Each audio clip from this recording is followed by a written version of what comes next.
Après la grande bataille qui a changé le cours de l'histoire, Captain America, alias Steve Rogers, entame une vie qu'il espère plus tranquille. Il se promène régulièrement dans son quartier, cherchant à s'adapter à un monde qui lui semble parfois étranger. Lors d'une de ses sorties, il rencontre Sham, un vétéran de guerre. Entre eux, le courant passe immédiatement. Ils discutent de tout et de rien, même des petits détails comme la difficulté de trouver un bon oreiller pour bien dormir. Mais leur conversation est interrompue par une urgence. Nick Fury, le directeur du SHIELD, informe Steve qu'un navire du SHIELD a été pris d'assaut par des pirates. Ces derniers ont capturé l'agent Sitwell et plusieurs techniciens, menaçant de révéler des informations sensibles. Sans hésiter, Steve enfile son costume, prend son bouclier et saute directement d'un avion en pleine mission. Avec une efficacité impressionnante, il neutralise tous les pirates sur le pont du navire, ouvrant la voie à la Veuve Noire et aux autres agents qui descendent en parachute. Ensemble, ils libèrent les otages. Mais alors que tout semble sous contrôle, Steve découvre Natasha Romanoff, la Veuve Noire, en train de copier des données secrètes sur un disque. Surpris et furieux, il lui demande des explications. « Je risque ma vie ici, et toi, tu joues à l'espionne derrière mon dos ?»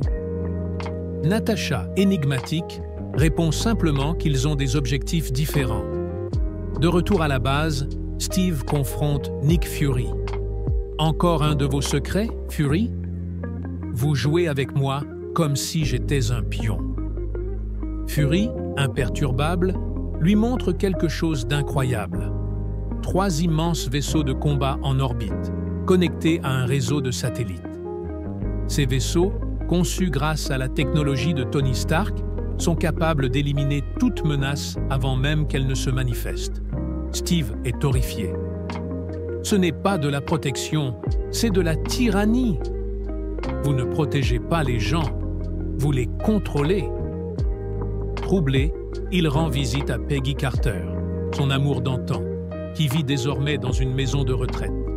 Elle lui rappelle que, même dans les moments les plus sombres, il doit rester fidèle à ses valeurs. Le monde change, Steve.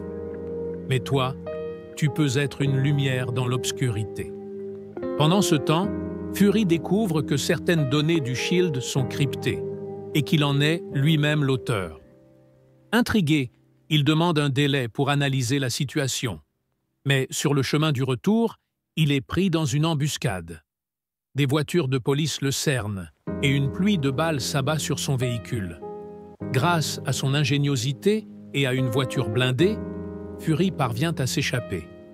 Mais un mystérieux assassin, le soldat de l'hiver, l'intercepte. Après une poursuite haletante, Fury est gravement blessé. Avant de disparaître, il confie un disque USB à Steve en lui murmurant « Ne fais confiance à personne ». Peu après, Fury simule sa propre mort pour échapper à ses ennemis.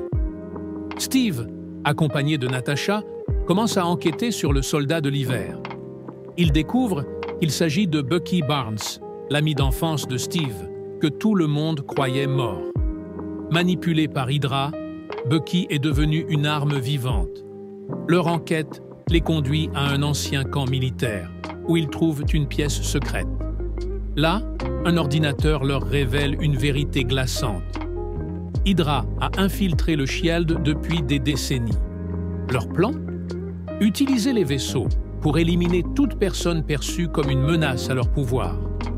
Steve et Natasha, rejoints par Falcone, un ancien soldat équipé d'ailes mécaniques, décident de mettre fin à ce complot. Mais leur chemin est semé d'embûches. Lors d'une bataille contre le soldat de l'hiver, Natasha est blessée et Steve est confronté à un dilemme déchirant: combattre son meilleur ami ou sauver des millions de vies. Bucky, c'est moi, Steve. Tu dois te souvenir. Mais Bucky, endoctriné, ne montre aucune émotion.